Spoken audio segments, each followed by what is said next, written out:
हाँ भाई दोस्तों, राधे राधे, सबको प्रणाम।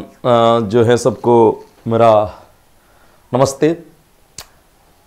क्लासेस जो है आपके कम आ रही थी, इसके पीछे कारण यही है कि मेरा स्वास्थ्य जो है बिल्कुल भी ठीक नहीं है, क्योंकि मैं खड़े रहने की कंडीशन में भी नहीं हूँ। तो सुबह सुबह चलो दवाइयों वगैरह का असर रहता है, तो आकर के मैं थोड़ा सा खड़ा हो गया कि चलो एक क्लास तो कम से कम ले ही लूँ, है ना। कुछ समस्याओं के कारण जो है पीछे वाला भाग जो पूरा का पूरा सुन हो चुका है, तो आराम ही चाहिए, है ना। लेकिन कर क्या सकते हैं इसके लिए, तो सोचा कि क्लास ले लो। यकीन मानिए मैं सुबह उठते ही सीधी सीधी क्लास लेने के लिए आया, है ना, बिना नहाए बिना धोए। मैंने कहा एक बार पढ़ा देते हैं जो कुछ भी है, क्योंकि मुझे पता है कि इसमें अगर टाइम निकालेंगे तो फिर पढ़ा ही नहीं पाऊंगा, फिर मैं नहीं रह पाऊंगा, है ना।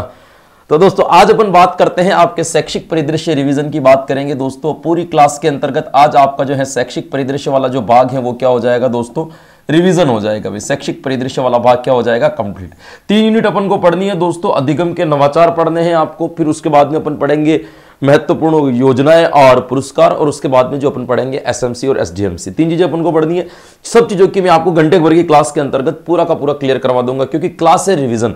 डिटेल्स मैंने पहले दे रखी है, मेरा काम है केवल रिवीजन करवाना। तो मैं क्या करवा दूंगा दोस्तों, रिवीजन करवा दूंगा आपका। चलिएगा बिना समय गुजारे अपन सीधे सीधे टॉपिक के ऊपर मैं चलना चाहूंगा दोस्तों। सबसे पहले अपन पढ़ेंगे अपन अधिगम के नवाचार। भाई क्या पढ़ेंगे दोस्तों, अधिगम के नवाचार।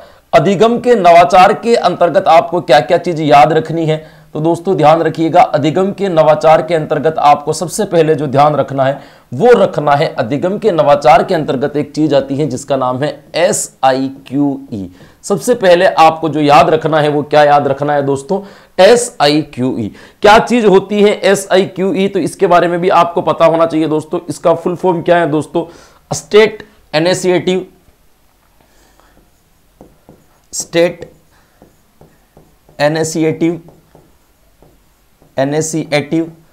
For quality education. भाई क्या नाम होगा, फॉर क्वालिटी एजुकेशन, कि शिक्षा की गुणवत्ता में सुधार लाने के लिए यह कार्यक्रम चलाया गया था, एजुकेशन।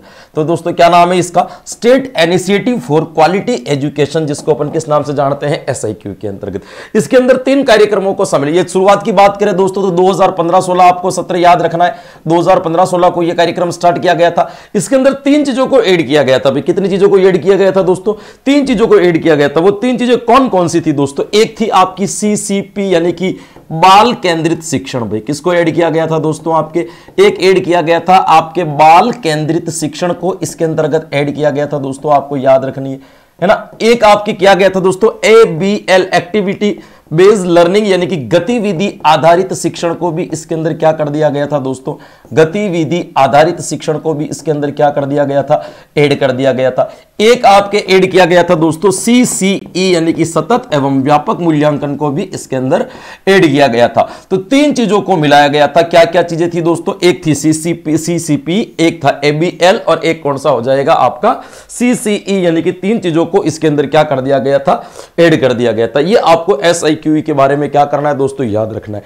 फिर यहां पे आपको याद रखना है CCE के बारे में हल्का सा और आपको डिटेल्स याद रखनी है। वो क्या याद रखनी है दोस्तों, यहां पे सतत एवं व्यापक मूल्यांकन के संदर्भ में बात की जाए दोस्तों, तो CCE के अंतर्गत हमारे यहां पे 3 प्रकार के मूल्यांकन जो है राजस्थान के अंदर लिए जाते हैं। सबसे पहले मूल्यांकन का नाम क्या याद रखोगे, सबसे पहले मूल्यांकन का नाम याद रखना है आपको आधार रेखा मूल्यांकन। भाई कौन सा मूल्यांकन बनेगा दोस्तों, आधार रेखा मूल्यांकन। आधार रेखा मूल्यांकन सबसे पहले होता है। इस मूल्यांकन को 2 समूह यानी कि 2 ग्रुप में बांटा गया है दोस्तों। पहला ग्रुप वो है जो कक्षा के अनुसार अपनी दक्षता रखता है, यानी कि बालक इस कक्षा में पढ़ने जैसा है या नहीं है, कक्षा में दक्षता रखता है। और दूसरा ग्रुप जो बनेगा वो किसका बनेगा दोस्तों, जो कक्षा की दक्षता नहीं रखता है, यानी कि इस कक्षा में अभी तक पढ़ने लायक नहीं है, नहीं रखता है। इसका क्या बनेगा, आपके एक ग्रुप बनेगा। आपको ये ध्यान रखना है। दूसरा आपको ध्यान रखना है दोस्तों रचनात्मक मूल्यांकन। दूसरा मूल्यांकन कौन सा होगा, रचनात्मक मूल्यांकन। इनकी संख्या यदि आपसे पूछ ले तो इनकी संख्याएं कितनी है दोस्तों, 6 आपको आपको याद रखनी है। फिर आपको ध्यान रखना है दोस्तों, तीसरा जो इसके अंदर मूल्यांकन होगा वो कौन सा हो जाएगा, आपके योगात्मक मूल्यांकन। इसकी संख्याएं इसके अंदर कितनी याद रखनी है, आपको 3 याद रखनी है। ये याद रखना है आपको SIQ के बारे में, ठीक है दोस्तों। ये आपको सबसे मोटे मोटे तौर पर आपको SIQ के बारे में क्या रखना है दोस्तों, याद रखना है। अब SIQ को संचालन करने के लिए किस किस का निर्माण किया था, किसने सहयोग किया था, ये सारी चीजें मैंने आपको बता रखा है कि है ना। सबसे उत्कृष्ट लेवल की समिति होती है उसको परियोजना परिचालन समिति कहा जाता है। कुल 5 समितियों का निर्माण किया गया था। किस किस समिति का क्या क्या काम था ये अपन पहले डिटेल वाली क्लास में पढ़ चुके। रिवीजन में हमको इतना सा एक बार मोटे मोटे तौर पर क्या होना चाहिए दोस्तों, याद होना चाहिए, जहां से प्रश्न निकल करके आते हैं। तो ये आपका एक पार्ट कंप्लीट हो जाता है दोस्तों, जिसको अपन नवाचार के अंदर क्या कहेंगे, SIQ। ठीक है दोस्तों, SIQ के बाद अपन चलते हैं दोस्तों। अच्छा, इसके संदर्भ में आपको एक दो बातें और बता देता हूं जो भी आपको याद रखनी जरूरी होगी।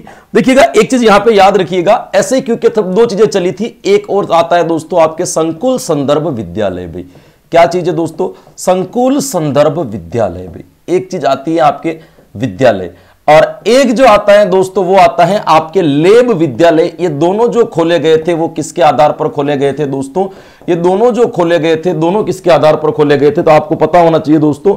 संकुल संदर्भ विद्यालय और लेब विद्यालय दोनों का संबंध किससे है, आपका SIQ से। लेकिन इसके अंदर होती क्या चीज है दोस्तों, आपको ध्यान रखना है कि संकुल संदर्भ विद्यालय किसको कहा जाएगा, संकुल संदर्भ विद्यालय में क्या चीज आएगी, तो ये आपको ध्यान रखना है। संकुल संदर्भ विद्यालय के अंदर क्या आता है दोस्तों कि 4 से 6 ग्राम पंचायतों को मिला करके, भाई कितनी ग्राम पंचायतों को मिला करके, 4 से 6 ग्राम पंचायतों को मिला करके एक वहां पर क्या खोला जाएगा दोस्तों, क्लस्टर विद्यालय बनाया जाएगा। भी कौन सा, आदर्श विद्यालय जो भी होगा उसको कैसे घोषित किया जाएगा दोस्तों, क्लस्टर विद्यालय घोषित किया जाएगा, जिस पर SIQ की जो कार्यशाला का आयोजन इन्हीं क्लस्टर विद्यालय के अंदर किया जाएगा। लेब विद्यालय किसे कहते हैं दोस्तों कि कोई भी शिक्षा के अंदर नवाचार आएगा तो उसका प्रैक्टिकली कहां किया जाएगा। तो आपको ध्यान रखना है कि राजस्थान के अंतर्गत जो है दोस्तों लेब विद्यालय की स्थापना की गई, जहां पे नवाचारों का प्रायोगिकरण किया जाएगा। यहां पे आपको ध्यान रखना है कि 2017-18 से, भाई क्या याद रखोगे दोस्तों, सत्र क्या याद रखोगे, यहां पे सत्र कौन सा हो जाएगा आपका 2017-18 से। ध्यान रखा गया कि प्रत्येक डाइट जो है दोस्तों, प्रत्येक डाइट जो है ना, वर्ष के अंतर्गत 6 विद्यालय, 6 जो है लेब विद्यालय की स्थापना करेगी, जिसमें से 3 जो रहेंगे वो तो कौन से रहेंगे, आपके उत्कृष्ट, और 3 जो रहेंगे वो कौन से रहेंगे, आपके आदर्श। ये आपको इसके संदर्भ में क्या रखना है दोस्तों, ध्यान रखना है। बस SIQ के बारे में आपको इतना एक बार मुंह जुबानी क्या होना चाहिए दोस्तों, पता होना चाहिए। क्लियर दोस्तों, चलिएगा SIQ को अपन यहां पे ब्रेक करते हैं और SIQ से आगे निकालते हैं दोस्तों। एक आपका आता है दोस्तों नवाचार आता है, जिसका क्या नाम है दोस्तों, दीक्षा। भाई क्या नाम है दोस्तों, दीक्षा। यदि दीक्षा की फुल फॉर्म की बात की जाए दोस्तों तो क्या होगा, आपके digital infrastructure for knowledge sharing. भाई क्या नाम होगा, digital infrastructure for knowledge sharing. भाई क्या नाम हो जाएगा ना, ये राइटिंग के ऊपर तो जाना ही मत, क्योंकि मैं भी आपसे ज्यादा फास्ट चल रहा हूं। क्या नाम हो जाएगा, शेयरिंग। ध्यान रखिएगा यहां पे सितंबर 2017 के अंतर्गत, भाई कब दोस्तों, सितंबर 2017 के अंतर्गत वेंकैया नायडू जो उस वक्त के उपराष्ट्रपति थे, उन्होंने जो है दोस्तों इस कार्यक्रम की क्या की थी दोस्तों, शुरुआत की गई थी, जो आपको पता होना चाहिए दोस्तों। सितंबर 2017 के अंतर्गत उपराष्ट्रपति वेंकैया नायडू ने इसकी क्या की थी दोस्तों, शुरुआत की थी।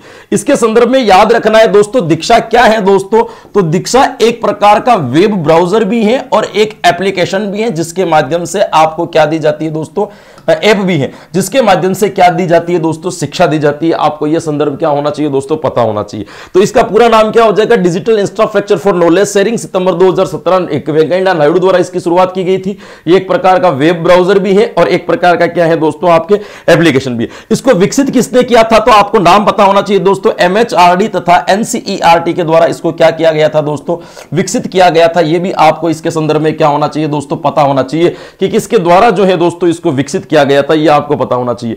फिर आपको क्या पूछ सकते हैं, इसका आदर्श वाक्य आपको पूछ ले दोस्तों कि इसका आदर्श वाक्य क्या होगा, हमारे शिक्षक हमारे नायक। आदर्श वाक्य क्या होगा दीक्षा का, हमारे शिक्षक हमारे नायक, हमारे शिक्षक और क्या याद रखोगे साथ में, हमारे शिक्षक, हमारे नायक, इसका क्या कहलाएगा दोस्तों, आदर्श वाक्य कहलाएगा। किसका आदर्श वाक्य कहलाएगा दोस्तों, दीक्षा का कहलाएगा। तो दीक्षा के बारे में क्या क्या याद रखना है आपको, इसका फुल फॉर्म याद रखनी है ना। फिर उसको याद रखना है भाई इसको किसने विकसित किया था, MHRD और NCERT ने विकसित किया गया था। इसका आदर्श वाक्य क्या है दोस्तों, तो ये आपको क्या रखना है, इसके संदर्भ में आपको याद रखना है दोस्तों। फिर इसकी यदि बात की जाए दोस्तों कि राजस्थान में जो इस दीक्षा का नाम है ना, राजस्थान में इसको दीक्षा राइज के नाम से जाना जाता है। किस नाम से जाना जाता है दोस्तों, राजस्थान के अंतर्गत किस नाम से जाना जाता है, तो क्या याद रखोगे, राजस्थान में इसका नाम है दोस्तों दीक्षा राइज। ये जो केंद्र और राज्य के समस्त और भारत के सभी राज्य और केंद्र शासित प्रदेश के अंदर दीक्षा चलती है दोस्तों, लेकिन राजस्थान में जो इसका नाम लिखा गया वो दोस्तों, वो क्या लिखा गया दोस्तों, राइज। अब राइज का पूरा नाम क्या होगा,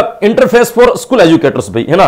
राइज का क्या हो जाएगा आपके, राजस्थान, आर से तो क्या हो जाएगा, राजस्थान दीक्षा राइज का। अब यहां पर रुकिए, मैं यहां लिख देता हूं, है ना। राइज का यदि आपको पूरा नाम पूछ ले कि राइज का पूरा नाम क्या होगा दोस्तों, तो राइज का पूरा नाम क्या बताओगे आप, आर से तो क्या हो जाएगा आपका राजस्थान, आर से तो क्या हो जाएगा आपका राजस्थान, और Rajasthan interface, Rajasthan interface. Rise का पूरा नाम पूछ ले तो Rajasthan interface for school educators, for education नहीं है, ध्यान रखना, एजुकेटर्स, फॉर स्कूल एजुकेटर्स। ये आपके राजस्थान का क्या हो जाएगा फुल फॉर्म। ये आपको रिस्का राइज के बारे में क्या रखना है दोस्तों, याद रखना है। इतना सा आपको इसके संदर्भ में क्या होना चाहिए दोस्तों, पता होना चाहिए। यही सबसे ज्यादा आपके ज्यादा क्या होगी दोस्तों, महत्वपूर्ण होगी। दीक्षा के आधार पर आपको एक चीज और याद रखनी है दोस्तों, निष्ठा।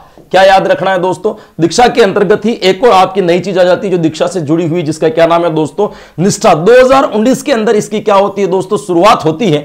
निष्ठा क्या चीज है दोस्तों, ध्यान रखना, निष्ठा एक शिक्षकों को ऑनलाइन प्रशिक्षण देने की प्रक्रिया है भाई। शिक्षकों को कौन सा प्रशिक्षण देना दोस्तों, ऑनलाइन प्रशिक्षण देने की प्रक्रिया है। यह ऑनलाइन प्रशिक्षण जो दिया जाता है ना निष्ठा पर, यह कहां दिया जाता है दोस्तों, तो ध्यान रखना, यह ऑनलाइन प्रशिक्षण भी आपके किसके ऊपर दिया जाता है दोस्तों, दीक्षा ऐप के ऊपर दिया जाता है। ये आपको इसके संदर्भ में क्या होना चाहिए दोस्तों, पता होना चाहिए दोस्तों कि निष्ठा पे जो प्रशिक्षण दिया जाता है वो कहां पर दिया जाता है, यहां पे दिया जाता है। ये भी आपको पता है दोस्तों कि निष्ठा कार्यक्रम भी 3 रूप में चला था। वो कौन कौन सा चला था, N0.1 यानी कि निष्ठा 0.1, N0.2 और N0.3, है ना। तो यानी कि सॉरी 1.0, उल्टा लिख दिया मैंने, निष्ठा 1.0, निष्ठा 2.0, निष्ठा 3.0, 3 कार्यक्रम जो है दोस्तों यहां पे चलाए गए थे। अब यहां पे ध्यान रखना है कि पहले कार्यक्रम में क्या था दोस्तों, पहली से लेकर के 8वीं तक के टीचरों को प्रशिक्षण देने की प्रक्रिया क्या की गई थी दोस्तों, शुरू की गई थी कि पहली से लेकर के 8वीं क्लास तक के शिक्षकों को यहां पे क्या दिया जाएगा दोस्तों, प्रशिक्षण दिया जाएगा। जहां पे कितने मॉड्यूल बनाए गए दोस्तों, तो ध्यान रखना यहां पे 18 मॉड्यूल का क्या किया गया था दोस्तों, निर्माण किया गया था। टोटल कितने मॉड्यूल बनाए गए थे दोस्तों, तो ध्यान रखना कि निष्ठा जो 1.0 था, निष्ठा 1.0 के अंदर आपको ध्यान रखना है कि 18 मॉड्यूल बनाए गए थे, 11 भाषाओं में बनाए गए थे और उसको 6 चरणों में क्या किए गए थे, आपके कंप्लीट किए गए थे। इतना याद नहीं रखो तो कम से कम इतना तो पता होना चाहिए कि इसके अंदर जो मॉड्यूल की संख्या कितनी थी दोस्तों, तो आप मॉड्यूल कितने बताओगे दोस्तों, 18 बताओगे। 2.0 की बात करें दोस्तों, 9वीं से 12वीं तक के शिक्षकों को प्रशिक्षण के लिए यह बनाया गया था, जिसके अंदर कितने मॉड्यूल का निर्माण किया गया था दोस्तों, 13 मॉड्यूल बनाए गए थे। कितना मॉड्यूल बनाए गए थे, आपके 13 मॉड्यूल बनाए गए थे। ये आपको इसके संदर्भ में क्या रखना है दोस्तों, इसके संदर्भ में आपको पता होना चाहिए कि कितने मॉड्यूल बनाए गए थे, तो आपको ये याद रखना है दोस्तों। फिर अपन बात करते हैं दोस्तों निष्ठा 3.0 क्या चीज है दोस्तों, निष्ठा 3.0 जो है दोस्तों निपुण भारत के अंतर्गत चलाया गया कार्यक्रम था भी। क्या कार्यक्रम था दोस्तों, निपुण भारत। अब निपुण भारत के अंतर्गत की अपन बात करें दोस्तों, निपुण भारत क्या चीज थी, तो निपुण भारत की शुरुआत जो है 2021 में हुई थी। ये हम सब लोगों को पता है दोस्तों। निपुण भारत के अंदर किस चीज को ऐड किया गया था दोस्तों, तो आपको यहां पे पता होना चाहिए कि एक टारगेट लिया गया था कि 2026-27 तक, भाई कौन सी दोस्तों, 2026-27 तक जो बुनियादी शिक्षा है उसको कंप्लीट की जाएगी। लेकिन बुनियादी शिक्षा किस उम्र या किस कक्षा तक की यदि बात की जाए दोस्तों, तो यहां पे आपको कक्षा, और वो भी आपको याद रखना है दोस्तों, कक्षा 3 या फिर 3 से 9 वर्ष, कक्षा 3 तक के बालक, या फिर उम्र क्या याद रखोगे, तो 3 से 9 वर्ष तक के बालक को बुनियादी शिक्षा और संख्या ज्ञान में दक्ष कराया जाएगा। यानी कि 3 से 9 साल के बच्चे को बुनियादी शिक्षा पूर्ण रूप से प्राप्त हो जाएगी और उसको संख्या ज्ञान भी जो है पूर्ण रूप से मिल जाएगा। यह निपुण भारत कार्यक्रम 2021 था, जो आपके निष्ठा 3.0 के अंदर ट्रेनर दिए गए थे, लेवल 1 वाले टीचर्स को स्पेशल यहां पे ट्रेनिंग दी जाती थी। इसके अंदर यदि मॉडल की निर्माण की बात की जाए दोस्तों, कि आपको यदि पूछ लिया कि इसके अंदर निष्ठा 3.0 के अंदर जो कितने मॉड्यूल बनाए गए थे दोस्तों, तो यहां पे ध्यान रखना, यहां पे मॉड्यूल की संख्या कितनी थी, 12 मॉड्यूल बनाए गए थे दोस्तों, जिसका निर्माण RSCERT द्वारा किया जाता था। किसके द्वारा? RSCERT जो है इन मॉड्यूल का क्या करती थी, निर्माण करती थी। ये आपके दीक्षा और निष्ठा के बारे में आपको क्या होना चाहिए दोस्तों, पता होना चाहिए। तो ऐसे ही क्यों दीक्षा और निष्ठा के बारे में इतनी जानकारी तो कम से कम आपके पास में क्या है दोस्तों, कंप्लीट होनी चाहिए। ठीक है दोस्तों, चलिएगा आगे चलेंगे। ठीक है दोस्तों, अब आपके एक और नवाचार आता है दोस्तों, उसका नाम है स्माइल। आप सब लोगों को पता है, इसको मुझे ज्यादा समझाने की जरूरत नहीं है। देखिए रिवीजन क्लास के अंदर क्या होगा कि आपको मैं सारे टॉपिक्स रिवीजन करवा रहा हूं, ना कि मैं कोई चीज आपको क्या करवा रहा हूं दोस्तों, याद करवा रहा हूं। ये आपको पता होना चाहिए। मेरा काम है केवल और केवल आपको क्या करना, फास्ट रिवीजन करवाना। तो सबसे पहले बात आती है कि दोस्तों स्माइल का पूरा नाम क्या है? Social media interface for learning engagement. Social media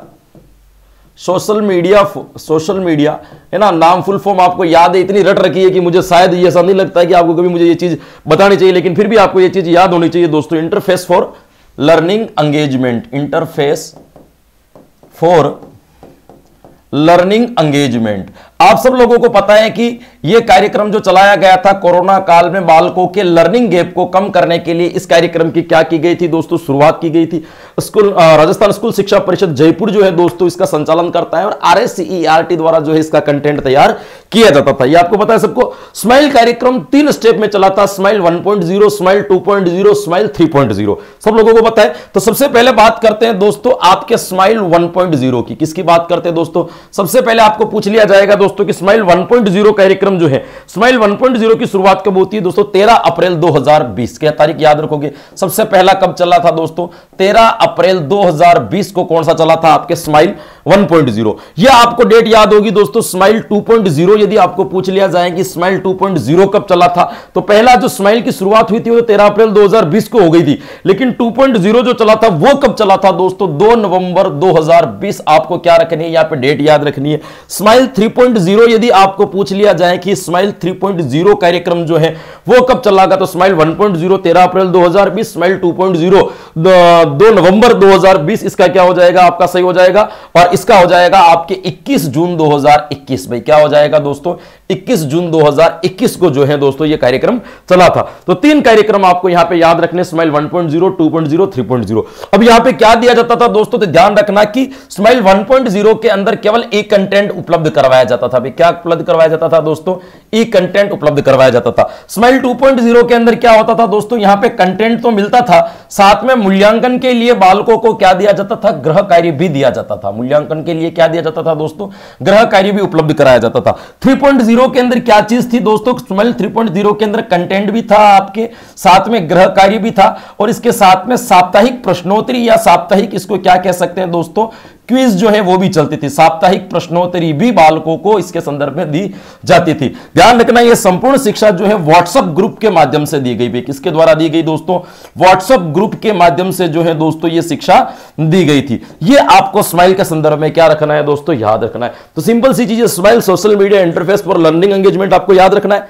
उसके बाद क्या चीज याद रखोगे कि स्कूल शिक्षा परिषद द्वारा इसका संचालन, RSCERT द्वारा इसका कंटेंट तैयार। स्माइल 1.0 13 अप्रैल 2020 केवल कंटेंट। स्माइल 2.0 2 नवंबर 2020 कंटेंट प्लस गृह कार्य। स्माइल 3.0 21 जून 2021 कंटेंट प्लस गृह कार्य प्लस साप्ताहिक क्विज व्हाट्सएप ग्रुप के माध्यम से एजुकेशन। यह आपको स्माइल के संदर्भ में क्या होना चाहिए दोस्तों, याद होना चाहिए। तो यह आपके SIQ हो गया, उसके बाद में आपके दीक्षा हो गई, दीक्षा राइज होगी, इसके बाद में निष्ठा हो गया, और इसके बाद में कौन सा कार्यक्रम हो गया आपके, स्माइल कार्यक्रम हो गया। चलिएगा स्माइल कार्यक्रम के बाद अपन आगे चलना चाहेंगे दोस्तों।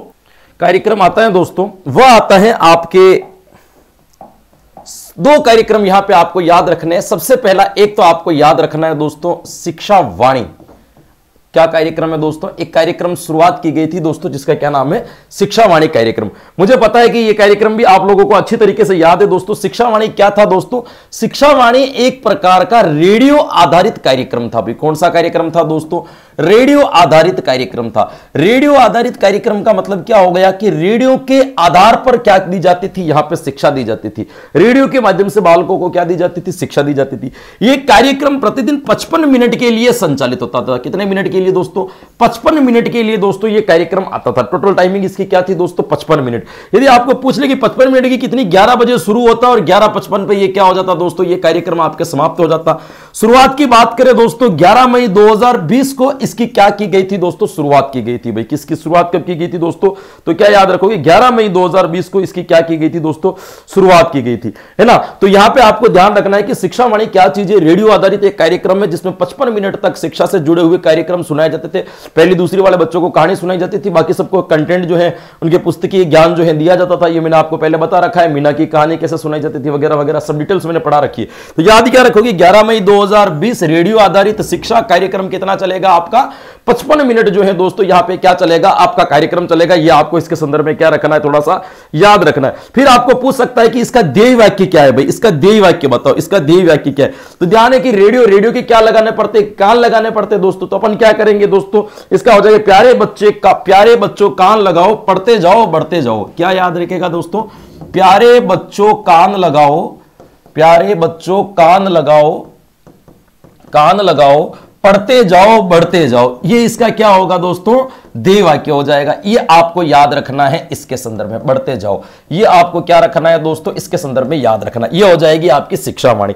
ऐसा एक काम शिक्षावाणी के साथ साथ में एक आपके कार्यक्रम होता था जिसका नाम है दोस्तों शिक्षा दर्शन। भाई कार्यक्रम का क्या नाम है दोस्तों, शिक्षा दर्शन, है ना, शिक्षा दर्शन। तो ज्ञानवाणी और ज्ञान दर्शन अलग है दोस्तों, ये भी आपको ध्यान रखना। ये कार्यक्रम कौन सा है आपके, शिक्षा दर्शन कार्यक्रम की अपन क्या करते दोस्तों, बात करते हैं। तो शिक्षा दर्शन क्या है, ये टीवी आधारित या टेलीविजन आधारित क्या है दोस्तों कार्यक्रम है जो राजस्थान दूरदर्शन पर जो है दोस्तों इसका क्या होता था, प्रसारण होता था दोस्तों। ध्यान रखना कि ये प्रतिदिन 195 मिनट चलता था। भाई कितने मिनट चलता था दोस्तों, 195 मिनट। आपको इसके संदर्भ में क्या रखना है, याद रखना है। इसमें जो कार्यक्रम चलते थे वो 2 स्लॉट में चलते थे। पहला जो स्लॉट आता था वो आता था आपके 9वीं से 12वीं तक जो चलता था आपके 120 मिनट। दूसरा स्लॉट जो आएगा वो आएगा 1ली से 8वीं तक, वो चलेगा आपके 75 मिनट। तो यानी कि आपको ध्यान रखना कि 1ली से 8वीं तक कार्यक्रम कितने समय तक के लिए आएगा, 75 मिनट के लिए। और 9वीं से 12वीं तक का कार्यक्रम जो आएगा वो कितना आएगा, 120 मिनट के लिए। दोनों को जोड़ दोगे तो कितना हो जाएगा, 195 मिनट। तो शिक्षा दर्शन के ऊपर कार्यक्रम कितने मिनट तक प्रसारित होता था, तो क्या बताओगे, टोटल 195 मिनट। और 9वीं से 12वीं तक 120 मिनट हो जाएंगे आपके। और 1ली से 8वीं तक का जो टाइम हो जाएगा वो कितना हो जाएगा दोस्तों, आपके 75 मिनट हो जाएंगे। ये आपको इसके संदर्भ में क्या करना है दोस्तों, याद रखना है। शुरुआत की बात की जाए दोस्तों तो 1 जून 2020 आपको क्या रखना है, इसका सन आपको याद रखना है कि इसकी शुरुआत कब की गई थी दोस्तों। तो 1 जून 2020 आपको इसका सन क्या रखना है दोस्तों, याद रखना है। ये आपका कौन सा कार्यक्रम कहलाएगा दोस्तों, आपके शिक्षा दर्शन कार्यक्रम जो है दोस्तों कहलाएगा। ध्येय वाक्य याद रखिए दोस्तों, तो इसका भी सिंपल है दोस्तों, बच्चों देखो ज्ञान बढ़ाओ पढ़ते जाओ बढ़ते जाओ। थोड़ा सा आपको क्या करना है, उसको पहला जो ध्येय वाक्य था उसको हल्का सा आपको क्या करना है, इसमें कान लगाओ, प्यारे बच्चों कान लगाओ। और इसकी प्यारे बच्चों कान लगाओ की जगह पे यहां पे क्या, बच्चे देखो ज्ञान बढ़ाओ, क्योंकि यहां पे देखना पड़ेगा, है ना। बच्चे देखो ज्ञान बढ़ाओ, बच्चों देखो ज्ञान बढ़ाओ पढ़ते जाओ बढ़ते जाओ, ज्ञान बढ़ाओ पढ़ते जाओ बढ़ते जाओ। सिंपल सा, पढ़ते जाओ बढ़ते जाओ। ये आपके हो जाएंगे, ये दोनों कार्यक्रम बढ़ते जाओ, ये हो जाएंगे आपके शिक्षावाणी। और कौन सा हो जाएगा, शिक्षा दर्शन कार्यक्रम। इसके संदर्भ में आपको हल्का सा क्या रखना है दोस्तों, याद रखना है। ये आपके शिक्षावाणी और कौन सा कार्यक्रम हो जाएगा दोस्तों, ये कार्यक्रम हो जाएगा, आपको इसके संदर्भ में याद रखना है। तो कितने पढ़ लिए अपन ने, SIQ हो गया अपना, दीक्षा हो गया अपना, दीक्षा राइज हो गया अपना, है ना। और दीक्षा राइज के बाद में निष्ठा पढ़ लिया अपन ने, निष्ठा के बाद में स्माइल कार्यक्रम पढ़ लिया, स्माइल के बाद में है ना शिक्षावाणी पढ़ लिया, शिक्षावाणी के बाद में कौन सा पढ़ लिया अपना शिक्षा दर्शन जो है अपन ने यहां पे कंप्लीट कर दिया। चलिए अगला कार्यक्रम जो है हमारे बीच में वो कौन सा आएगा, बाद में अपन जो लेते हैं वो आएगा आपके हवा महल कार्यक्रम। भाई कौन सा कार्यक्रम आ जाएगा दोस्तों, हवा महल कार्यक्रम। में थोड़ा सा जल्दी लिखवा देता हूं ताकि मैं पहले ही लिख दूं, समय जो है अपने पास में कम लगे, क्योंकि मैं चाहता हूं कि ये क्लास जो है 1 घंटे से ज्यादा चले ही नहीं, 1 घंटे में कंप्लीट हो जाए। मैं थोड़ा फास्ट चलना चाहूंगा, है ना। यहाँ पे हैंडराइटिंग के मत जाइएगा आप, मेरी कंटेंट क्या है उसके ऊपर बात कीजिए, केवल सुनिए और अपना रिवीजन कीजिए कि आपको कितना याद है। इतना फास्ट अपन को चलना है। बात करते दोस्तों हवा महल कार्यक्रम की। यदि मैं बात करूं दोस्तों कि हवा महल कार्यक्रम जो है दोस्तों 2020 के अंदर प्रारंभ किया गया था। RSCERT जो इसकी हैंडलिंग करती थी और प्रत्येक शनिवार को जो है दोस्तों ये कार्यक्रम जो है सप्ताह में 1 दिन क्या होता था, प्रसारित होता था। जिसकी थीम क्या थी दोस्तों, तो याद रखिएगा बच्चों का झरोखा। इसकी थीम क्या थी दोस्तों, थीम याद रखिएगा बच्चों का झरोखा। हवा महल के संदर्भ में बस ही मैं आपको जो लाइनें लिखा रहा हूं केवल वो लाइनें लिखा रहा हूं जहां से प्रश्न बन सकते हैं। ऐसी कोई लाइन नहीं है जिससे नहीं बनेंगे। हवा महल कार्यक्रम 2020 है ना हैंडलिंग कौन करती है? RICERT, सप्ताह में एक दिन शनिवार। और बच्चों का जरोखा इसका क्या कहलाएगा? थीम कहलाएगी। इसके बाद में बात करते हैं दोस्तों एक कार्यक्रम है जिसका नाम है नो बैग डे। 2020 में इसकी शुरुआत की गई थी दोस्तों, जिसके अंदर ये बात की गई थी कि सप्ताह में एक दिन यानी कि शनिवार के दिन बालक जो है विद्यालय के अंदर बैग लेकर के नहीं आएंगे, उनको अन्य गतिविधियां कराई जाएगी, जिसका नाम रखा गया था संभावनाओं का शनिवार। क्या नाम रखा गया है दोस्तों? संभावनाओं के शनिवार। सामान्यतः 5 शनिवार जो है एक महीने के अंदर जोड़े गए थे और प्रत्येक शनिवार के अंदर अलग अलग गतिविधि करवाई जाएगी। जैसे मैं बात करूं कि पहले शनिवार के अंदर गतिविधि कराई जाएगी राजस्थान को पहचानो, दूसरे शनिवार के अंदर गतिविधि कराई जाएगी भाषा कौशलों का विकास, तीसरे शनिवार में कराई जाएगी खेलेगा राजस्थान बढ़ेगा राजस्थान, चौथे शनिवार में कराई जाएगी मैं वैज्ञानिक बनूंगा, पांचवें शनिवार में कराएगी बाल सभा मेरे अपनों के संग। ये 5 शनिवारी कार्यक्रम दिए गए थे जो इस प्रकार से दोस्तों चलती रहेगी। बाल सभा से याद आया, ध्यान रखना राजस्थान के अंतर्गत महीने में 5 बार बाल सभा होनी चाहिए, है ना, ये भी आपको याद रखना है। तो ये था आपके नो बैग डे। इसी के साथ में एक और आती है दोस्तों महात्मा गांधी अंग्रेजी माध्यम स्कूल से, अभी हालिया में हाल ही के अंदर जो है दोस्तों प्रचलित है। आपकी ड्यूटी भी हो सकती है कि नौकरी लगने के बाद आपको भी इन विद्यालय में पढ़ना जाना पड़े, है ना। 2019-20 के अंदर इसकी शुरुआत की गई थी दोस्तों। पहले चरण के अंदर 33 विद्यालय जो दोस्तों इसके खोले गए थे। भाई कितने विद्यालय? यानी कि प्रत्येक जिले के अंदर एक विद्यालय जो है महात्मा गांधी खोला गया था। 2022-23 के अंदर इन्होंने क्या किया कि पहली से 5वीं तक विद्यालय खोल दिए। अब ये क्रमिक चलेंगे, यानी कि 5वीं वाला बच्चा 6ठी में जाएगा, 6ठी वाला 7वीं में जाएगा, 7वीं 8वीं, ऐसे धीरे धीरे हर साल एक क्लास बढ़ती रहेगी। वर्तमान में 5वीं तक केवल अंग्रेजी मीडियम स्कूल चलेगी, फिर 5वीं वाला बच्चा 6ठी में जाएगा, स्कूल 6ठी तक होगी, फिर वो 7वीं में जाएगा, स्कूल 7वीं तक होगी। ऐसे क्रमिक रूप से क्या होगी दोस्तों? आगे बढ़ती रहेगी। एक कार्यक्रम और आता है दोस्तों जिसका नाम है स्टार कार्यक्रम, जो 2020 के अंतर्गत चला गया था। बालकों के जो 2022 के अंदर चला गया था। बालकों कोरोना काल के अंतर्गत जो बालकों की शिक्षा के अंतर्गत जो समस्याएं आई हैं, उन समस्याओं को दूर करने के लिए पहली से 8वीं तक के बालकों के लिए उपचारात्मक शिक्षण के तहत इस कार्यक्रम का क्या किया गया था? पर यह ध्यान रखना कौन सा कार्यक्रम जो है बालकों के उपचारात्मक शिक्षण के लिए संचालित किया गया था? स्टार कार्यक्रम। भाई याद रखिएगा। तो ये महात्मा गांधी अंग्रेजी माध्यम स्कूल हो गया, ये आपके कौन सा कार्यक्रम हो जाएगा? स्टार कार्यक्रम। इसके बाद में बात करते हैं दोस्तों, आपके एक कार्यक्रम चला था जिसका नाम था शगुन पोर्टल। भाई क्या नाम था दोस्तों? शगुन पोर्टल। इसमें क्या होती दोस्तों की शिक्षा के संबंधी जो कोई भी जानकारी बालकों को उपलब्ध हो सकती है, और कोई भी अभिभावक या कोई भी व्यक्ति यदि अपनी शिकायत जो दर्ज करवाना चाहता है तो वो ऑनलाइन इस पोर्टल के माध्यम से अपनी शिकायत भी क्या कर सकता है दोस्तों?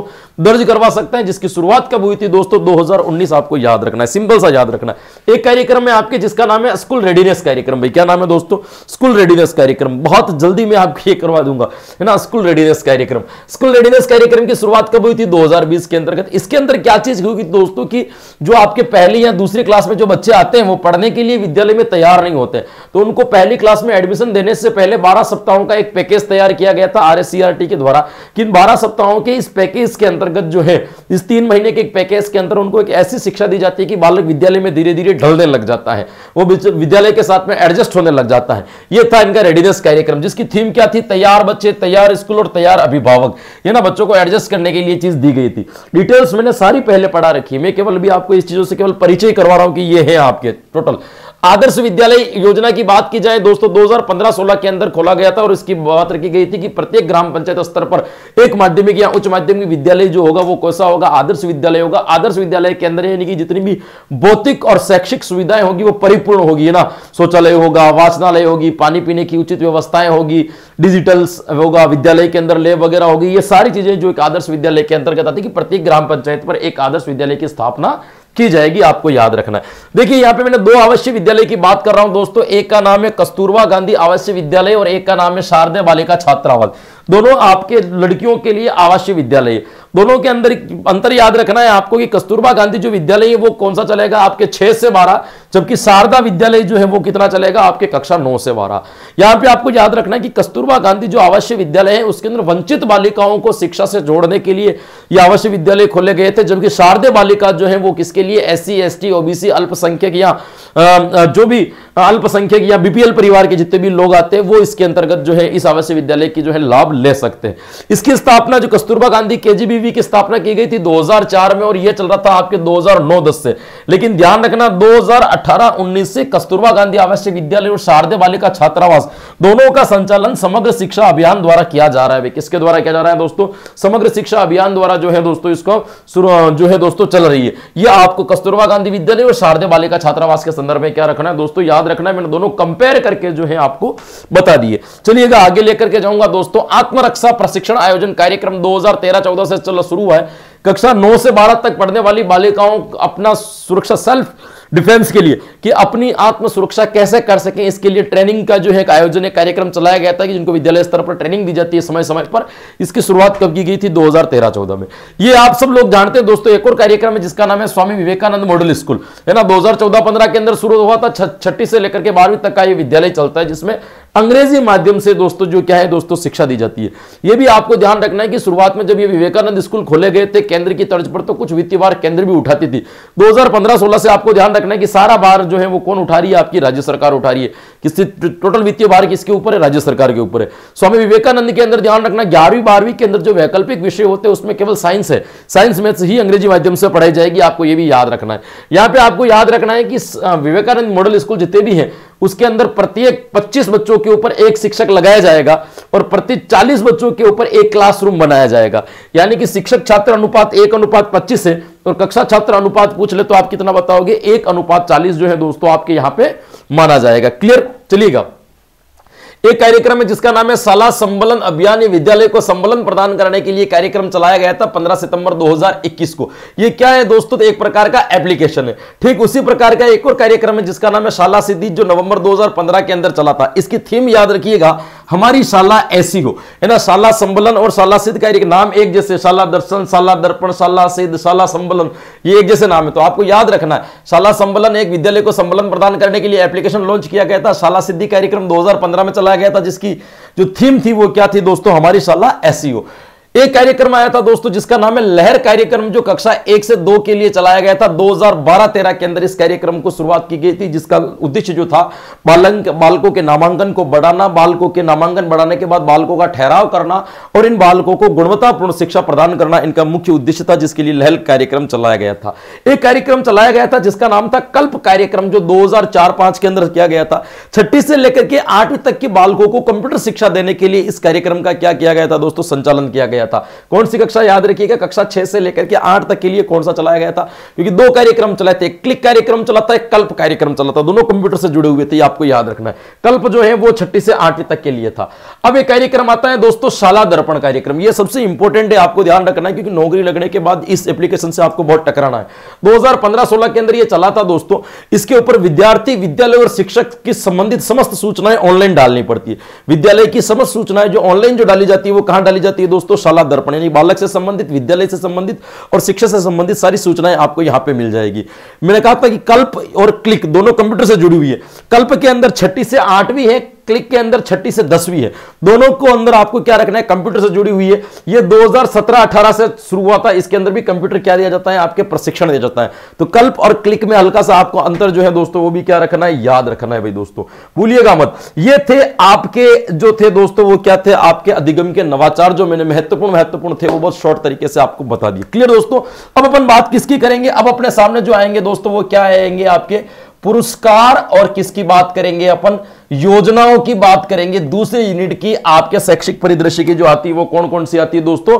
पुरस्कार। और कौन सी आ जाएगी? आपके योजनाएं। ठीक है, तो इनको भी अपन क्या करते हैं? फटाफट से हल्का फुल्का पढ़ लेते ताकि अपन को पता हो जाए, है ना। जैसा कि मुझे पूरा विश्वास है कि मैं 1 घंटे से पहले इस क्लास को खत्म कर दूंगा, तो कर ही दूंगा, ये मुझे पूरा विश्वास है। चलिएगा, कोई बात नहीं, चलिएगा अपन आगे चलते हैं दोस्तों और बात करते हैं दोस्तों पूर्व मैट्रिक छात्रवृत्ति की। पुरस्कार और योजनाएं अपन को पढ़नी है दोस्तों। पूर्व मैट्रिक आपको उत्तर मैट्रिक वाली याद रखनी जरूरी नहीं है। पूर्व मैट्रिक वाली जो सामान्य छात्रवृत्ति वो आपको याद रखनी है। मैंने बहुत सिंपल तरीके से, पहले मैंने थ्योरिकल क्लासेस के अंदर या जब मैं एमसीक्यू से जब आपको ये टॉपिक क्लियर करवा रहा था तो मैंने आपको ये चीजें डिटेल से बताई है, कब कब कैसे कैसे क्या क्या छात्रवृत्ति मिलती है। लेकिन यहाँ पे मैं आपको संक्षिप्त में बताऊंगा। सबसे पहले बात करते दोस्तों अनुसूचित जाति की। अनुसूचित जनजाति की बात नहीं कर रहे दोस्तों, अपन किसकी बात कर रहे हैं? अनुसूचित जाति की। अनुसूचित जाति के अंदर जो कक्षा 6 से 8 तक पढ़ने वाले बच्चे हैं उनको ध्यान रखना है दोस्तों, 75 रुपए प्रति माह दिए जाते हैं। अधिकतम कितने दिए जाएंगे? आपके 10 महीने तक, ये आपको याद रखनी है। लेकिन कक्षा 9 से 10 तक वाले बच्चे 2 कैटेगरी में डिवाइड हो जाते हैं, डे स्कॉलर और हॉस्टलर, यानी कि छात्रावासी और गैर छात्रावासी। तो जो गैर छात्रावासी है उनको 3000 रुपए दोस्तों, और जो हॉस्टलर है उनको 6250 रुपए की राशि जो है दोस्तों अनुदान की जाती है। सेम टू सेम बात अपन एसी की ऐसी अनुसूचित जनजाति के अंदर भी कर सकते हैं दोस्तों। अनुसूचित जनजाति के अंदर बात करें दोस्तों, कक्षा 6 से 8 तक के जो छात्र हैं उनको तो मिलेंगे 75 रुपए, और कक्षा 6 से 8 तक की जो छात्राएं हैं उनको मिलेगी 125 रुपए। सेम सीने अधिकतम 10 माह तक मिल सकेंगे, उनको प्रति माह मिलेंगी ये राशि। कक्षा 9 से 10 तक वही दो कैटेगरी आ जाएगी, डे स्कॉलर और एक कौन सी आ जाएगी आपके हॉस्टलर। जो डे स्कॉलर है यानी कि गैर छात्रावासी है उनको मिलेंगे 2250 रुपए, जो हॉस्टलर है उनको मिलेंगे आपके 4500 रुपए। ये इनको अनुदान राशि जो है छात्रवृत्ति के रूप में दी जाती है, आपको पता होना चाहिए। फिर आगे बात करते दोस्तों विशेष समूह, जो आपके बंजारा, गडरिया, लोहार वगैरह ये जो विशेष समूह में आते हैं, इन विशेष समूह वाले के लिए क्या व्यवस्था है दोस्तों, तो ध्यान रखना जो 6ठी से 8वीं तक बच्चे पढ़ेंगे उसमें छात्र को मिलेंगे 50 रुपए और छात्रा को मिलेंगे 100 रुपए प्रति माह। जो अधिकतम कितने मिल सकते हैं दोस्तों, 10 माह तक। भाई कितने मिल सकते हैं आपके, अधिकतम कितने मिल जाएंगे आपके 10 महीने तक। ठीक उसी प्रकार कक्षा 9 से 10 तक पढ़ने वाले जो है उसमें छात्रों को मिलेंगे 60 रुपए और दोस्तों छात्रा को मिलेंगे 120 रुपए। क्या हो गया जी के ऊपर, इट्स ओके, 120 रुपए है ना, ये आपको मिलेंगे। फिर आपको याद रखना है दोस्तों अल्पसंख्यक। अल्पसंख्यक की बात की जाए दोस्तों, मैंने पहले ही कहा था है ना, हलते हुए खड़े रहने जैसे है नहीं है ना। कोशिश कर रहा हूं कि जैसे जैसे आपको ये क्लास दे दी जाए, क्योंकि एग्जाम पास में है तो आपकी अपनी मजबूरी है, मेरी अपनी समस्याएं हैं, दोनों को कैसे जो है इट्स ओके फिर करवा दूंगा। अभी तक मैं 10-15 मिनट, कोई दिक्कत नहीं। अल्पसंख्यक की बात की जाए दोस्तों तो प्रवेश शुल्क अल्पसंख्यक के अंदर क्या होगा दोस्तों कि प्रवेश शुल्क जो है दोस्तों, जो कक्षा से 10वीं तक पढ़ेंगे उनको प्रवेश शुल्क के रूप में कितने रुपए दिए जाएंगे, 500 रुपए दिए जाएंगे। शिक्षण शुल्क की बात करें दोस्तों, 6ठी से 10वीं तक पढ़ने वालों को शिक्षण शुल्क के रूप में कितने दिए जाएंगे आपके 350 रुपए। एक तो आपको ये याद रखना है। दूसरी आपको याद रखना है, इनको एक एडवांस जो स्कॉलरशिप मिलती है वो मिलती है रख रखाव के भत्ते के अंदर। जो आपके 1ली से 5वीं तक बच्चे वो छात्रावास में नहीं रहते, 1ली से 5वीं वाला बच्चा हॉस्टल में रहेगा ही नहीं, उनको तो मिलेंगे 100 रुपए आपके प्रति माह, है ना, गैर छात्रावासी। लेकिन 6ठी से 10वीं तक के बच्चे दो हो जाते हैं, छात्रावासी भी हो जाते हैं और गैर छात्रावासी, यानी कि डे स्कॉलर और हॉस्टलर। तो जो आपके हॉस्टलर होंगे उनको 600 रुपए और जो हॉस्टलर नहीं होंगे उनको कितने रुपए मिलेंगे आपको 100 रुपए। ये आपके पूर्व मैट्रिक छात्रवृत्ति जो सामान्य आपको क्या रखनी है दोस्तों, याद रखनी है दोस्तों। उसके बाद अपन बात करते दोस्तों, एक योजना चली थी जिसका नाम था मुख्यमंत्री अनुप्रति कोचिंग योजना, जिसके अंतर्गत ऐसे बालक बालिकाएं जो SC ST OBC BPL या आर्थिक रूप से पिछड़े हैं, अल्पसंख्यक हैं, जिनके पारिवारिक आय 8 लाख रुपए से कम है, उन बालकों को कंपटीशन की जो है निःशुल्क कोचिंग जो है दोस्तों करवाई जाएगी। सरकार द्वारा कुछ कोचिंग नियुक्त किए गए, उसमें आपको फॉर्म भरने पड़ते हैं जिसमें आपको कोचिंग मिलेगी और उसमें आप अपनी कोचिंग प्राप्त कर सकते हो, जिसका खर्चा जो है वो राज्य सरकार द्वारा वहन किया जाएगा। 2021-22 के अंतर्गत जो है दोस्तों इस योजना का क्या किया गया था दोस्तों, प्रारंभ किया गया था। बहुत सारे बच्चों ने इस योजना का लाभ भी उठाया है। एक योजना आती है दोस्तों पालनहार योजना। ऐसे बच्चे जिनके माता पिता का देहांत हो जाता है और उनके परिवार के सदस्य ही उनको पाल पोस करके बड़े कर रहे होते हैं, तो क्या करते हैं कि उन अनाथ बच्चों का जो भरण पोषण का जो बोझ है उनके रिश्तेदारों के ऊपर न पड़े, इसके लिए एक योजना चलाई गई थी, पालनहार योजना। इसकी डिटेल्स मैं आपको पहले दे चुका हूं, लेकिन फिर भी ध्यान रखनी, पालनहार योजना के अंदर देखो योजनाओं के अंदर अनुदान राशि पूछी जाएगी, या आप लिख करके ले लो। बात करते हैं दोस्तों यहां पे अनुदान राशि क्या दी जाएगी। जब तक वो बच्चा 6 वर्ष तक का होगा उसको 500 रुपए प्रति माह मिलेंगे, लेकिन ध्यान रखना है बालक आंगनवाड़ी जाने वाला होना चाहिए। बालक आंगनवाड़ी में जाएगा या विद्यालय में प्रवेश लेगा तो ही मिलेगा। 6 से 18 वर्ष की उम्र में उसको 100 रुपए जो है 1000 रुपए जो है दोस्तों प्रतिमाह मिलेंगे। लेकिन ध्यान रखना ये 1000 रुपए प्रतिमाह तब मिलेंगे जब वह क्या करेगा दोस्तों, सरकारी विद्यालय के अंदर अध्ययन करता होगा। यदि बालक नहीं पढ़ रहा है तो उसको ये अनुदान राशि नहीं मिलेगी। उसको 2000 रुपए वर्ष के अतिरिक्त दिए जाएंगे, जिसके अंदर वो अपने जूते स्वेटर कपड़े वगैरह क्या कर सके दोस्तों, अलग से खरीद सके। अतिरिक्त खर्चे के लिए उनको 2000 रुपए क्या दिए जाएंगे, एक्स्ट्रा दिए जाएंगे, ये आपको पता होना चाहिए। ठीक है दोस्तों, चलिएगा एक योजना और आती है जिसका नाम है अंबेडकर पुरस्कार योजना। 2005 में शुरुआत की गई थी। 10वीं और 12वीं के अंदर सर्वोच्च अंक प्राप्त करने वाले छात्र है ना, जो कौन सी कैटेगरी के होने चाहिए, आपकी BPL कैटेगरी के, SC ST OBC वगैरह कैटेगरी के होने चाहिए, उनको 51,000 रुपए की राशि क्या दी जाती है दोस्तों, प्रदान की जाती है। आर्थिक रूप से पिछड़े बालक और अल्पसंख्यक भी इसके अंदर इंक्लूड है दोस्तों।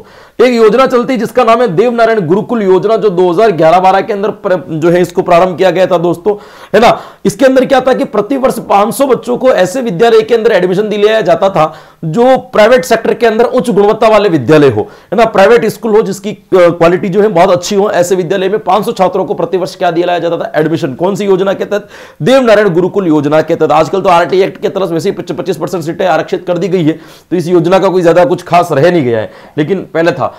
बालिका शिक्षा फाउंडेशन की बात करें दोस्तों, आप सब लोगों को याद है कि 30 मार्च 1955 राजस्थान स्थापना दिवस के अंदर 1995 के अंतर्गत जो है दोस्तों ये इस योजना का क्या किया गया था, प्रारंभ किया गया था, जिसका मुख्यालय कहां था दोस्तों, जयपुर था।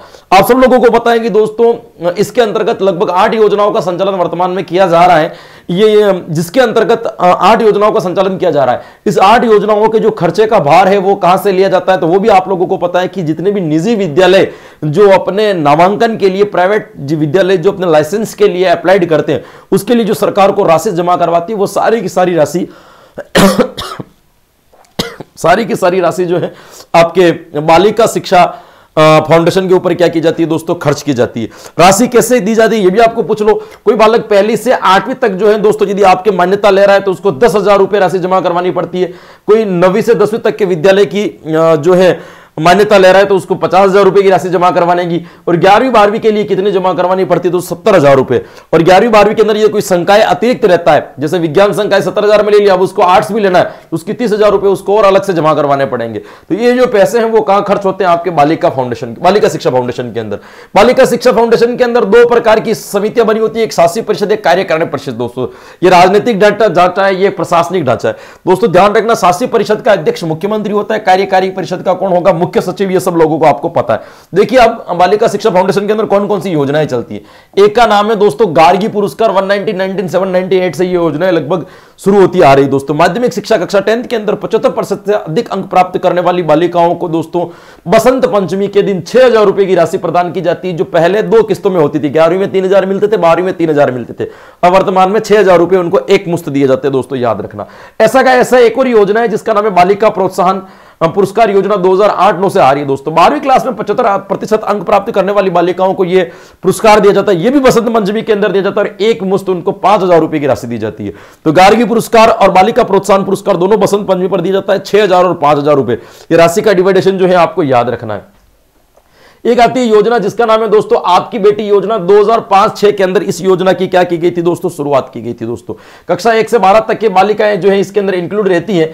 ऐसे बालिकाएं जिनके माता या पिता या माता पिताओं में से कोई एक न हो, या माता पिता दोनों न हो या माता पिता दोनों में से एक न हो, तो ऐसी बालिकाओं को कक्षा 1 से 8 तक की बालिकाओं को 2100 रुपए और कक्षा 9 से 12 तक की बालिकाओं को 2500 रुपए की अनुदान राशि जो है दोस्तों दी जाती है। ये आपको आपकी बेटी योजना के तहत क्या रखनी है, याद रखनी है दोस्तों।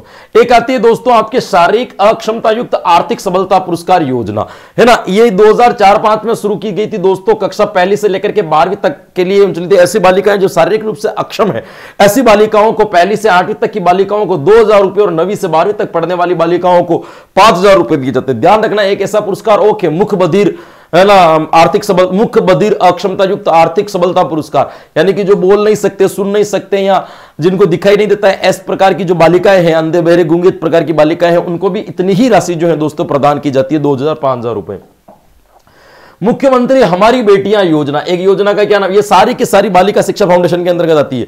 2015-16 के अंतर्गत ये शुरू की गई थी दोस्तों, जिसके अंदर आपको ध्यान रखना है प्रत्येक जिले में जो 10वीं की मेधावी जो 2 छात्राएं होती भाई, है ना, प्रत्येक जिले के अंदर ना 2 छात्राएं, उसके बाद में बीपीएल की एक और अनाथ परिवार से एक, यानी कि टोटल कितनी बालिकाएं होगी, 4 बालिकाएं होगी दोस्तों। इनको व्यवसायिक परीक्षण हेतु कुछ राशि दी जाती है। 11वीं 12वीं के अंदर तो 1.15 लाख और कॉलेज में पढ़ने पर 2.25 लाख, यानी कि 2,25,000 रुपए की राशि दी जाएगी। ये राशि कब, कैसे कैसे, किस भाग में दी जाएगी, कितने कितने खंड इनके डिवाइडेशन होंगे, कब कितनी राशि मिलेगी, ये सारी मैंने पहले की कक्षा के अंदर आपको डिटेल से बता रखी है कि 1,25,000 रुपए जो 1,15,000 रुपए जो 11वीं 12वीं में दिए जाते हैं वो किस कैटेगरी में दिए जाएंगे, 2,25 जो दिए जाएंगे वो कब दिए जाएंगे, कितनी कितनी राशि कब दी जाएगी, ये सारा मैंने डिटेल्स जो है आपको बता रखा है। कैसी शिक्षा करने पर कैसा जो है आपको अनुदान मिलेगा, ये यहां पे तो मैं केवल एक रिवीजन क्लास है जो आपको ये पूरा का पूरा मैं शॉर्ट बता रहा हूं दोस्तों, है ना।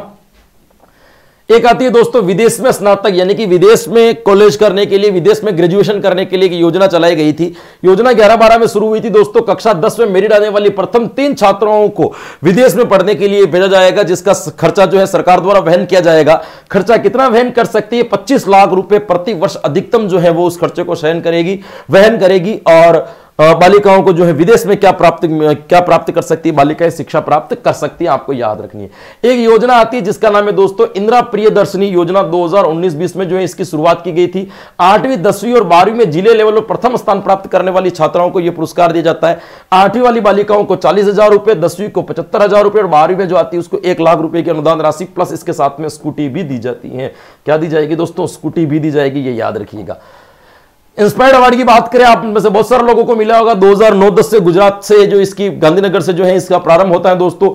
और विज्ञान के विषय में रुचि प्राप्त करने के लिए, विज्ञान के विषय में कुछ नवाचारों को जोड़ने के लिए, बालकों के अनुभवों को विज्ञान से जोड़ने के लिए इस योजना का प्रारंभ किया गया था दोस्तों। 6ठी से लेकर के 10वीं तक ये योजनाएं चलती है। विज्ञान विषय के अंदर अधिकतम अंक या उच्चतम अंक प्राप्त करने वाले को 10,000 रुपए की राशि दी जाती थी, जो पूर्व में 5,000 रुपए ही थी, है ना दोस्तों। ये भी आपको क्या करना है, याद रखना है। अब इसके बाद में आती है दोस्तों कुछ योजनाएं और हैं आपके सामने। एक योजना आती है जिसका नाम है दोस्तों साइकिल वितरण योजना। आप सब लोग जानते हैं दोस्तों 2007-8 के अंतर्गत इसकी क्या हो जाती है, शुरुआत हो जाती है दोस्तों।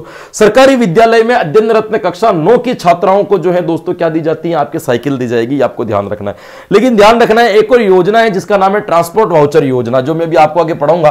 ट्रांसपोर्ट वाउचर योजना का यदि कोई लाभ उठा रहे हैं तो उनको लाभ उठाने वाली बालिकाओं को साइकिल नहीं दी जाएगी। यानी कक्षा 9 में पढ़ने वाली गवर्नमेंट स्कूल में कोई बालिका पढ़ती तो उसको साइकिल दी जाएगी।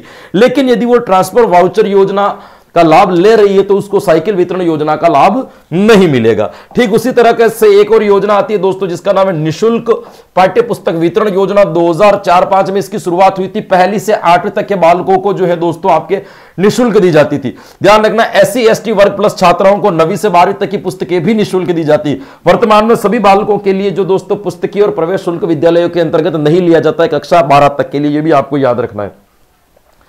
एक योजना आती है दोस्तों जिसका नाम है आपके लैपटॉप वितरण योजना। भाई योजना का क्या नाम है, लैपटॉप वितरण योजना। कक्षा 8 में 70% से अधिक अंक प्राप्त होने पर बालकों को लैपटॉप योजना जो है दोस्तों दी जाएगी। ये आपको वसुंधरा जी ने जो है इसकी शुरुआत की थी। एक योजना है दोस्तों एनीमिया मुक्त राजस्थान योजना, जो स्पेशली बालिकाओं के लिए चलाई गई थी। हीमोग्लोबिन की कमी होने से जो बालिकाएं शारीरिक रूप से कमजोर हो जाती है तो हीमोग्लोबिन की कमी को दूर करने के लिए योजनाएं चलाई गई थी, जिसमें बालिकाओं को हीमोग्लोबिन की पूर्ति के लिए टैबलेट्स जो है विद्यालय में दी जाती थी। 1ली से 5, ये याद रखना दोस्तों, 1ली से 5वीं तक वाली बालिकाओं को गुलाबी गोली और 6वीं से 12वीं तक पढ़ने वाली बालिकाओं को नीली गोली जो है दी जाती थी। यह भी आपको याद रखना है। हीमोग्लोबिन की कमी को दूर करने के लिए योजना चलाई गई थी। एक योजना आती है दोस्तों मुख्यमंत्री निःशुल्क ड्रेस योजना, जो हाल ही में चली है। 21-22 के अंतर्गत घोषणा इसकी की गई थी। कक्षा 8 तक पढ़ने वाले बालकों को जो है दोस्तों आपके सरकार की तरफ से निःशुल्क जो है कपड़े दिए जाएंगे और सिलाई के जो है पैसे बालकों के अकाउंट में दिए जाएंगे। ये भी आपको ध्यान रखना है। एक बात करते दोस्तों मध्याह्न भोजन की, मिड डे मील योजना है। 1995 से ये चली आ रही है। 1995 में उस वक्त भोजन के लिए खाद्य सामग्री सूखी दी जाती थी और 2004 से जो है बना बनाया भोजन बालकों को दिया जा रहा है, मिड डे मील योजना। अब कब कौन से वार को कौन सा भोजन दिया जाता है, क्या कैटेगरी रहती है, ये चार्ट वगैरह पूरा मैंने पूर्व की क्लास में आपको डिटेल से बता रखा है। पहले की क्लासों में जाकर के देखिए, जो प्रश्नोत्तरी के माध्यम से जो मैंने आपको शैक्षिक परिदृश्य पढ़ाया था, उस शैक्षिक परिदृश्य में जाकर के देखिए, ये सारी चीजें मैंने आपको बहुत डिटेल से जो है दोस्तों बता रखी है। अब देखिएगा आगे जाकर के अपन बात करते हैं दोस्तों, एक योजना आती है जिसका नाम है मुख्यमंत्री बाल गोपाल योजना। 2022-23 में इसकी शुरुआत हुई थी और नवंबर 2022 से जो है दोस्तों वो क्या हो गई, आपके प्रभावी हो गई। आप लोगों को पता है कि नवंबर 2000 से प्रभावी मतलब ये शुरू हो गई थी। 2022-23 में इसकी घोषणा हुई थी, नवंबर 2022 से ये प्रभावी हो गई थी। कि आपको ध्यान रखना है कि 1ली से 8वीं तक पढ़ने वाले बालकों को सप्ताह में 2 दिन जो है दोस्तों क्या दिया जाएगा, मिल्क पाउडर वाला दूध दिया जाएगा, है ना। 2 दिन दिया जाएगा दोस्तों, जिसमें 1ली से 5वीं तक पढ़ने वाले बच्चों को 150 मिलीलीटर तथा 6ठी से 8वीं तक पढ़ने वाले को 200 ml जो है दूध दिया जाएगा। लेकिन नए बजट की जो हाल ही में घोषणा हुई है, उस घोषणा के अनुसार 2 दिन न देकर के पूरे सप्ताह यानी कि प्रतिदिन बालकों को क्या दिया जाएगा, दूध दिया जाएगा। यह आपको याद रखना है भाई। एक योजना और आती है दोस्तों सैनिटरी नैपकिन योजना। भाई सैनिटरी नैपकिन योजना जो शुरू हुई थी वो 2016 के अंदर शुरू हुई थी दोस्तों। एक योजना थी पहले से प्रचलित थी, IM शक्ति उड़ान योजना। उसके तहत इसको चलाया गया था। कक्षा 6 से 12वीं तक पढ़ने वाली बालिकाओं को जो है दोस्तों 12 सैनिटरी नैपकिन जो है दोस्तों सरकार की तरफ से क्या दिए जाएंगे, निःशुल्क दिए जाएंगे, जिससे उनके जो महामारी के दौरान होने वाले जो रोग होते हैं उनसे जो है दोस्तों बचाया जा सके। तो कक्षा 6 से 12 तक की छात्राओं को जो है 12 सैनिटरी नैपकिन दिए जाएंगे। ये योजना जो है 2016 से प्रचलित की जा रही है दोस्तों। एक आती है विद्यार्थी दुर्घटना बीमा योजना जो 1 लाख रुपए तक की होती है। 11996 के अंतर्गत दोस्तों आपको ध्यान रखना है कि यह शुरू हुई थी। उस वक्त कुछ प्रीमियम राशि ली जाती थी, 10 रुपए छात्र से लिए जाते थे और 5 रुपए लड़कियों से लिए जाते थे। लेकिन 2022-23 से ये 5-10 रुपए लेना भी क्या कर दिया सरकार ने, बंद कर दिया। यानी कि बीमा होगा लेकिन सरकार बच्चे को 1 भी रुपया जमा नहीं करवाना पड़ेगा। 1 लाख रुपए का बीमा होता है। यदि विद्यालय आते जाते या विद्यालय के अंतर्गत बालक के साथ में किसी भी प्रकार की कोई दुर्घटना होती है जिसको विशेष हानि पहुंचती है तो 1 लाख रुपए की अनुदान राशि जो है इस बीमा के तहत बालक को प्रदान की जाती है। यह आपको पता होना चाहिए दोस्तों। चलिएगा, एक योजना आती है दोस्तों जिसका नाम है ट्रांसफर वाउचर योजना। ये आप सब लोग जानते हो दोस्तों। ट्रांसफर वाउचर योजना प्रथम चरण जो शुरू हुआ था वो कब हुआ था, 2007-8 में। दूसरा चरण कब हुआ था आपके 2017-18 में। यानी ये योजना पहले से चल रही है, उसमें थोड़ा सा बदलाव कर दिया है। 2017-7-8 के अंदर केवल ग्रामीण परिवेश के अंतर्गत चल रही थी, जो केवल कक्षा से 9 से 12 तक की बालिकाओं को 20 रुपए प्रतिदिन क्या दिया जा रहा था, किराया दिया जा रहा था। कब दिया जा रहा था, तो विद्यालय की दूरी उनके 5 किलोमीटर से अधिक हो। लेकिन दूसरा चरण जब चला था आपके 2017-18 में तो क्या कर दिया, पहली से 5वीं तक यदि कोई बालिकाएं जा रही है और विद्यालय से उसकी दूरी जो है 1 किलोमीटर है, उसको 10 रुपए प्रति उपस्थिति जो है उसको दिया जाएगा। और 6ठी से 8वीं तक की बालिकाएं यदि उसके विद्यालय की दूरी 2 किलोमीटर है तो 15 रुपए उनको प्रति उपस्थिति क्या दिया जाएगा, किराया दिया जाएगा। ये आपके ट्रांसफर वाउचर योजना है जो मैंने पूर्व की क्लास में भी बहुत डिटेल से जो है इस चीज को मैंने पढ़ा रखा है दोस्तों। ये हो जाते हैं आपके पुरस्कार। इसके बाद अपन बात करते हैं दोस्तों, तीसरी यूनिट अपन की आती है दोस्तों एसएमसी और एसडीएमसी। इसको मुझे नहीं लगता है कि कोई ज्यादा डिटेल से मुझे आपको पढ़ाने की जरूरत है, लेकिन फिर भी हल्का सा परिचय जो है मैं इस क्लास में आपको जो है करवा देता हूं कि एसएमसी क्या होती है और एसडीएमसी क्या होती है दोस्तों। चलिएगा, बात करते हैं सबसे पहले अपन एसएमसी की। ये आपके विद्यालय की प्रबंधन समितियां है ना। पहली समिति है दोस्तों जिसका नाम है विद्यालय प्रबंधन समितियां, जिसके अंदर आती है आपके एसएमसी दोस्तों, स्कूल मैनेजमेंट कमेटी। आरटीई की धारा 21 के अंतर्गत जो है एसएमसी की बात की गई है कि प्रत्येक विद्यालय के अंदर एसएमसी का गठन किया जाएगा। पहली से 8वीं तक चलने वाले विद्यालयों के अंदर एसएमसी का क्या किया जाता है दोस्तों, गठन किया जाता है। एसएमसी के गठन के अंतर्गत सामान्यतः 2 प्रकार की समितियों का निर्माण किया जाता है। एक होती है आपके साधारण सभा, एक होती है आपके कार्यकारिणी सभा। साधारण सभा के अंतर्गत वह सभी लोग भाग ले सकते हैं जो विद्यालय क्षेत्र के अंतर्गत रहते हैं दोस्तों। इसकी बैठक जो है दोस्तों जुलाई से लेकर मार्च के बीच में 3 होती है दोस्तों, ध्यान रखना है। इस बैठक के अंतर्गत 25% सदस्यों की उपस्थिति अनिवार्य होती है। इससे कम उपस्थिति होने पर कोरम रद्द माना जाएगा। ठीक उसी प्रकार कार्यकारिणी सदस्यों का चुनाव साधारण सभा के आधार पर होता है दोस्तों। कार्यकारिणी के अंदर कुल 16 सदस्यों को चुना जाता है, जिसमें 75% से अधिक जो सदस्य होते हैं वो कौन होते हैं, आपके अभिभावक होते हैं। और कुल सदस्यों का 50% भाग जो है महिलाओं के लिए क्या किया गया है दोस्तों, आरक्षित किया गया है, आपको याद रखना है। इसकी बैठक जो होती है प्रत्येक अमावस्या का होती है और अमावस्या के दिन इसकी बैठक होगी और बैठक के लिए 33% सदस्यों की उपस्थिति अनिवार्य होगी, तभी यह कोरम माना जाएगा। बाकी कोरम रद्द होगा दोस्तों, आपको ध्यान रखना है। इसमें आपको एक चीज और भी ध्यान रखनी है दोस्तों, का साधारण कोरम रद्द कर दिया गया और 7 दिन बाद नई तारीख निकलेगी, उस दिन वापस कोरम रखा जाएगा। यदि उस दिन गणपूर्ति नहीं होती फिर भी कोरम मान्य होगा। यानी पहली बार में गणपूर्ति चाहिए, दूसरी बार में गणपूर्ति नहीं चाहिए। कार्यकारिणी सभा का अध्यक्ष हमेशा जो होगा वो कौन होगा दोस्तों, अभिभावक होगा। और जो एचएम होगा वो पद से इसका क्या कहलाएगा, सचिव कहलाएगा। अब बाकी ये सारी बातें आपको ध्यान है कि सदस्यता के लिए क्या क्या चीज होनी चाहिए। सदस्यता के लिए वो विद्यालय क्षेत्र में रहने वाला व्यक्ति होना चाहिए, वो सदस्यता बन सकता है। सदस्यता कैसे कैसे रद्द की जा सकती है ये भी मैंने आपको बता रखा है। एसएमसी के कार्य क्या होते हैं, विद्यालय संबंधी प्रशासनिक विद्यालय संबंधी रखरखाव के जितने भी कार्य होते हैं वो एसएमसी के होंगे। एसएमसी की संबंधी विवादों की जो है विवादों पर कार्यवाही कौन करेगा, ये चीज भी मैंने आपको बता रखी है। एसएमसी पूरी मैंने आपको डिटेल से पढ़ा रखी है, इतनी डिटेल से पढ़ा रखी है कि 3 घंटे तक मैंने आपको एसएमसी पढ़ा रखी है पूरी की पूरी। लेकिन शॉर्ट में आपको एसएमसी इतना सा क्या रखना है दोस्तों, याद रखना है। एक आपकी ऐसी की ऐसी एक चीज और आती है दोस्तों जिसको कहा जाता है विद्यालय विकास एवं प्रबंधन समिति, एसडीएमसी। कक्षा 9 से 12 तक जो है, जिस प्रकार से छोटी कक्षाओं में एसएमसी होती है, बड़ी कक्षाओं में क्या बनेगी दोस्तों, एसडीएमसी बनेगी। इसमें सदस्यों की संख्या कितनी होती है दोस्तों, टोटल सदस्य कितने होते हैं, 23। लेकिन यहां पे अध्यक्ष जो होता है वो अभिभावक नहीं होता है, बल्कि अध्यक्ष जो होता है वो कौन होता है दोस्तों, प्रधानाचार्य होता है।